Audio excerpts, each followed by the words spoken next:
Hello, sir. Hello, how are you? I'm good. How are you? We got to talk double time. Brrr. I listen to podcasts on like 2.3. The other day I put it, 2.3. yeah. Whatever, turtle. I'm a 2.5 to 3 guy now. Yeah, but mine are technical. Don't say mine are dumb. No, but I'm just saying, depending on what I listen to, I can go faster if it's not a technical thing. But if it's technical, I need a little bit more. Or if there's just unclear speech, I need to slow it down. But anyways, 2.3. Yeah, I put it to like it's the worst. 1.8. It's painful. Oh my goodness. It's like, Go back to one. Go back to normal speed. It's I'm like like, the sloth at the DMV. how It's do people utopia. talk so slow? Yeah, I don't need that in my life. It's unbelievable. Maybe I'm just so fast anyway. But I was just saying that because we have a volleyball game that we need to get to across town. Fun times. Good So time. we're like, "Brrr." It's all good. Oh, Because we're super parents and we can teleport across town yeah, for intramural volleyball. yeah. It's a good time. And the freezing cold is so cold out. And I have to leave the house every day this week. Offspring number 2 is calling us Yeah. as we speak. Okay, well, I will just jump to it. We have a guest today. Kennerly Clay, she's an accomplished author, senior content strategist, and thought leader specializing in storytelling that resonates. Her memoir, Letters from East of Nowhere, Daddy's Words to Live, Drink, and Die By, capture the complexities of familial relationships, addiction, and forgiveness through the lens of personal letters from her father.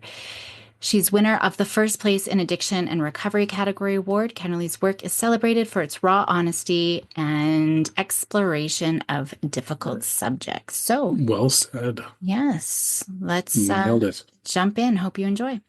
Well, Kennerly, thank you so much for joining us on the show today. Thrilled to be here. Great to be with both of you. Why don't we have you introduce yourself to the people who are listening for starters? Sure. My name is Kennerly Clay. I live just outside of Philadelphia on the East Coast. I have 2 teenage sons, 17 and 20 years old, and a husband, of course. Yeah, and I'm a writer by trade and also a creative writer, an author. Awesome. I aspire to one day be, but have not found the time to do that. Well, I know one of the pieces, that I work on therapeutically is journaling and writing, but I would love to hear your input just from, storytelling and how that can be helpful for families, for parents, for kids. Yeah, interesting.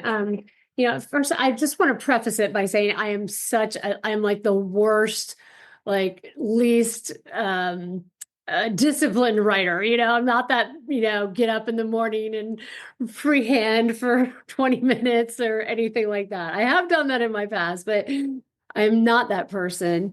But what I can say is that when I took on writing my story, like the story of my life, my upbringing, etc. Something really profound started to take place, right? It was like honoring parts of me that had never been expressed before, digging really deep into things that I didn't even know that were there to dig into, yeah, so that's for starters. What else would you like me to share about that? Feel free to ask. Yeah, no, I think that's, writing is a great tool sort of for self-discovery. And so I think there's a few different pieces there just in terms of the self-discovery, but also healing, right? And maybe exploring relationships, maybe emotions. I don't know. Yeah, what you found. Yeah, absolutely. So I'll just be really specific about, this particular aspect of the book writing process. And I had these letters that were written to me from my father from like years and years ago, right? And I'd saved them because they were just such great letters, but like in the letter writing era, sadly, which is kind of gone now.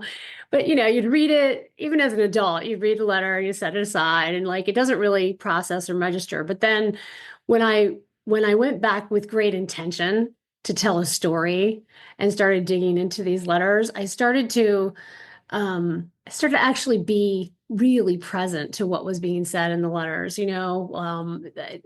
stories and memories and things that I just really wasn't even present to when I received the letter, and only kind of came up later. And I share that because throughout this whole process, I started, it would kind of poke holes in my memory, like, oh, right, this, I started to remember things from childhood, not like, not tragic, good, bad, whatever. It just more like moments of experience that were really buried deep in the recesses, and things that hurt, like when you're little, right, you just kind of you just start armoring up against the world, right, that you put on your survival mechanism, whatever that's going to be for you, and then in my case, you tap dancing across the universe to prove that you're just fine, right? So I mean, so being able to sort of just be with like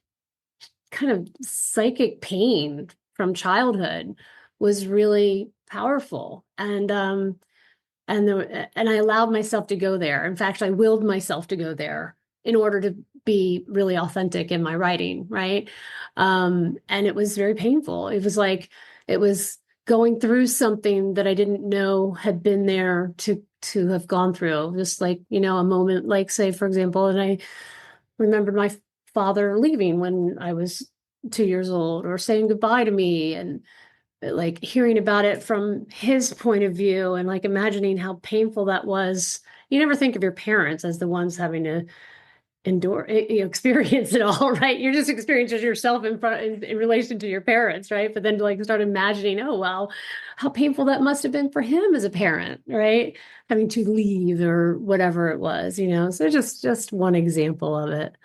I hope that makes some sense. Yeah, I think, there's a couple of pieces there. When I look at emotion regulation, and whether it's for ourselves or even with our children, it's about turning towards the things that are uncomfortable and that might even be painful, right? Especially emotionally. Because it's when we're trying to suppress it and push it away and run away from it, that's usually like it's just always at the back of our mind, and it just spirals into really unhealthy habits oftentimes, or just big emotional dysregulation. So turning towards and facing some of those experiences are really important. And there's different mechanisms in the brain where we're reprocessing, especially if they're, not that everyone has to have trauma, but just being able to see those experiences in a new way. And I love that you're talking about sort of, seeing different perspectives too. We can kind of, especially when we're older, we can kind of see pictures from different angles. And that really helps us to sort of process things. And I think even there's a reframing there. I don't know if you find like there's a way that we can actually become resilient through this process. I don't know. What are your thoughts on that? Yeah, interesting. I'm really struck by what you said there about just leaning into and going towards that sort of painful situation, and your question about reframing things, and yeah, it was really like really kind of a radical thing to actually experience what it must have been like for the parent that was absent from me, so it was a complete reframing of that experience. And I think people oftentimes like hmm, even into adulthood, people are still wanting to look for something that our parents did, that really screwed us up, or whatever, and kind of holding on to that, versus like just being willing to be like they were so human, and they were so dealing with whatever they were dealing with at the time, and usually the best that they can freaking do, even if it wasn't enough in our own eyes, whatever that is. Yeah. Mhm.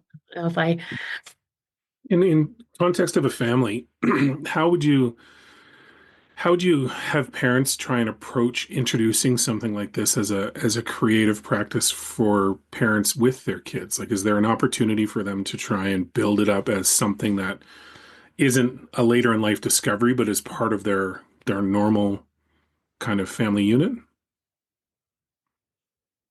Um, I was thinking about this actually a little bit earlier today, and I was thinking about how, and I don't know if I'm totally tracking you, but this is what it brought up for me is that, you know, I know my own kids have gone through whatever they've, we all do, right? Whatever happens in childhood, you're going to cope with it in a certain way. Your parents were a certain way, and certain things influence you. And one of the things that I've in our home we've tried to do is really be just ridiculously transparent about things that maybe could be awkward otherwise. Like, do you guys remember when I was really depressed for like 5 years? You know what I mean?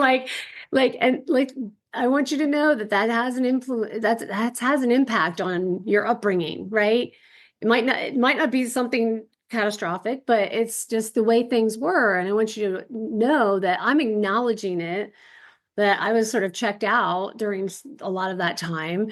And it also might affect your relationships in the future. It might affect your ability to be intimate with somebody or to share yourself or whatever. Maybe, because I wasn't particularly emotionally available, you might also have that thing. Maybe you won't, but like, here's how to talk about it. Here's all these sort of psychological, tools we can use to just be present to those things so that you're not hit with some whammy, when you're having your first girlfriend or your first real relationship or whatever, and you're completely dysfunctional in how to like express your emotions and what's going on with you internally, right?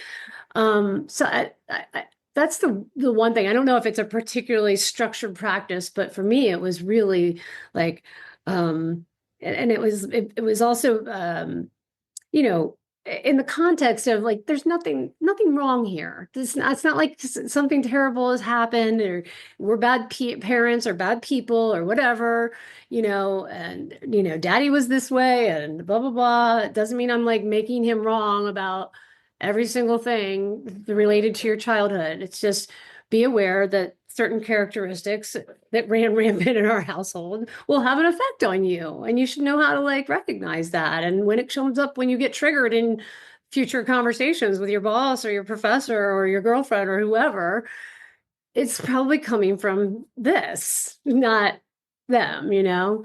So trying to bring it to life a little bit, not like hide out, from the uncomfortable, messy stuff. One thing that we did just on the topic of like writing and keeping with that theme, my oldest, she's now in university. She's much better. She can talk about how she feels and she's very open. But there was a time she had a really hard time expressing even what happened in the day. Not that she was uncomfortable, but she just didn't like kids get so overwhelmed with emotions that it's hard to process. And that's often why they say, I don't know, like, how was your day? I don't know. What'd you do? Nothing. It's just so overwhelming, right?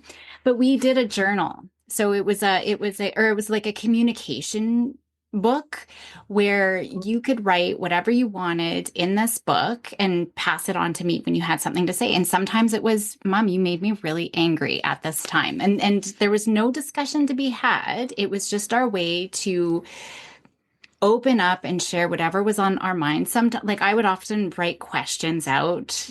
She usually didn't answer it, and that was okay. There were no rules around it. You Gotcha. write what you want, you write what you're thinking and what's going on in your life. And I found that was a really helpful way because they can sit in the moment. It's just so hard to find your words and parents often respond in unhelpful ways. And so being able to be alone and have that time and process, and once you start writing it out, I mean, just everything starts flooding out. And so that was one thing that we did that I found really helpful. And now she is so verbally expressive and can approach those things because she knows how to process and manage a lot of that stuff. So I love that whole idea. In fact, I'm like, oh, I wish we had that going on still. Maybe because my younger son and I used to have this little we still have it somewhere, a little love box, right? And it was like, it was really for usually communicating when things were not working. There was a lot of that when he was younger, and we just, these kind of breakdowns and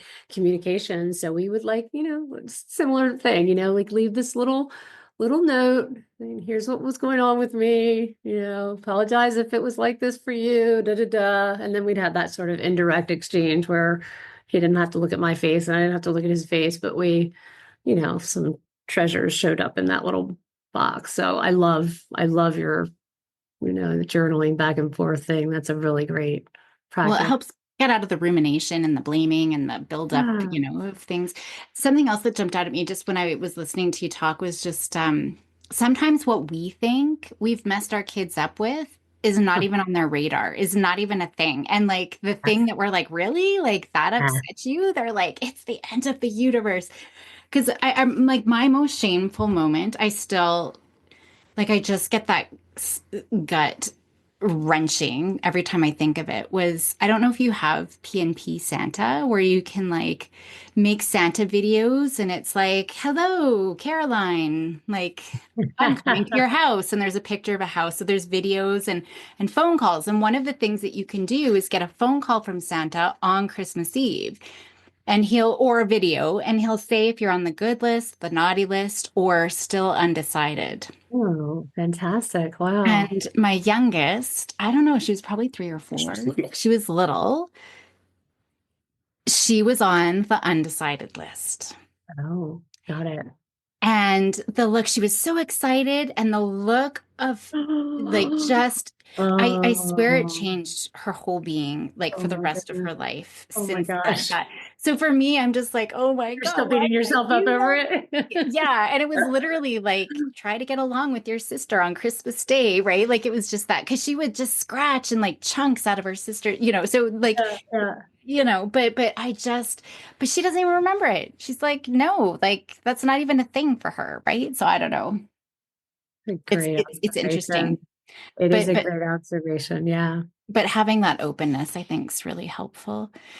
I wonder just if you can talk about the power of storytelling, just in creating connection and fostering empathy. And it could be with our kids, but it could also be with our spouses. Like I think there's so many different ways that we can use storytelling. Yeah. It's interesting. Like I think also when you have things in your past that sometimes people don't want to talk about this and that. I'm not saying to be completely unnecessarily divulging every single thing that happened, but I believe in being straight. I just really believe in the power of like truth and honesty, but like from a place of empowerment, right? Not victimy. And you know and again, I wrote this book about my story with my father, but I try to and I actually never meant for my kids to read everything that's in my book, but now that it's out there, I'm kind of like, what the heck, who cares, but I want them to know that I had all these challenges, but it absolutely made me who I am. I'm proud of, how I was raised, and I'm proud of my single mom and everything that she did to, sacrifice for me, etc. Um, so I try to correlate, my own upbringing and stories into, real life with us here and now, and also, I think that, trying to, there's a, it's so hard to relate to your child, sometimes when they're going through whatever they're going through and you're like many years removed from being a teenager, right? Not remembering what that is. But really trying to get some facility around like remembering what it was like to be that young person, right?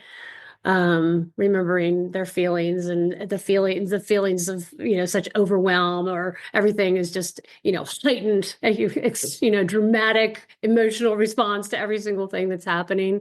So, trying to chime in like, oh my gosh, I remember when my friends and I were, you know, blah, blah, blah, and I was in this really uncomfortable situation or whatever it is, and here's how I handled it, or I'm really sorry that I did it that way, or whatever. Just trying to bring my own, myself to life a little bit, without being weird about it. Yeah. Any advice, if there is someone listening who wants to write their own memoir or their own personal story or to kind of go on this healing journey, any advice that you would give anyone? Yeah, absolutely. If you want to dig into your family story and your family history, I think it's a really brave endeavor. Um, and if you want it to resonate powerfully with people, you have to be really, really, really straight and really bold and honest with yourself and the reader, right? Um, I'll be, that I had some decisions to make on when I wrote my book, whether, as my editor was like, "Are you absolutely sure that you want to write this book, even if it hurts some family members' feelings, or if it affects your relationships with family and so forth?" And that was sort of a decision I made based on the fact that it was like, yes, it's because it's my truth and my story and it must be told. That's how, it was so urgent for me at the time to tell my story. So yeah, just to be really bold and look into the darkest corners and recesses and examine it and be with it and be with the pain if there's pain there, or talk to older family members who are still living and like get their perspectives on the same thing that you're examining, right?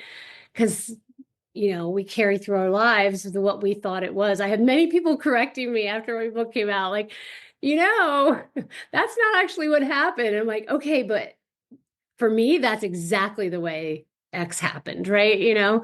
So, but to get their perspective and to know that it was like, oh, well, I was a child. So, of course, I experienced it like that, but here's these adults who can say, adults, old people who were adults at the time who can say, it was actually like this, and here's what else was going on. And you're like, oh, I didn't know. And it gives you more empathy for the people in your life and, for, just kind of honoring all of it versus, holding on to pieces of it. So, Mm-hmm. And um, facing that, I know just in my own personal experience, I won't go into too much detail because my mother listens to this, but just in, yeah, bringing up memories that I've had from my childhood and being open and honest. And I know that they're painful and talking with my mom, and it really just helps. I mean, with connection, mhm. through shared experiences, but also knowing as a child, my brain isn't fully developed. And so I'm going to process things very differently. So understanding those different perspectives can be really helpful too. So I don't know. Sorry, I've kind No, it's all good. of No, it's dominated. good. Any last minute, any things that we didn't talk about that you think is really important to share? Yeah, I think just to tease out what I was just talking about a minute ago, I think that there's just real power in honoring every aspect of our upbringing and where we've been and our family story, or personal history, whatever it is, and when we can really fully embrace all of it, like I'll take all of it, every last ounce of it. Like it happened the way it happened. They were the way they were. I was the way I was. Like I want all of that because that's my story. That's who I am, right? Not like, oh, it really sucks that blah blah blah blah blah and da da da. That's not the way it went. So, that's I think there's real power in just embracing the entire enchilada, if you will. Absolutely, because it has shaped us. And if we can reframe it like that, even the hard stuff has built us stronger, right? And Yes, so we've exactly. grown, and like that's that resilience piece that we Exactly. definitely have. But well, thank you so much for being on the show. It was great chatting. Great to And hear from you. for the people who are listening, I will have all your information in the show notes. But for the people who are listening right now, if they want to follow you, find out where you are, where's the very best place for them to find you? Sure. You can hit my website, lettersfromeastofnowhere.com, lettersfromeastofnowhere.com. And that's also my handle on Facebook, which is kind of my main social handle. Amazing. Great. Yeah. Thanks so much. Wonderful to connect with you all. You Thanks. too. Yeah. Good night.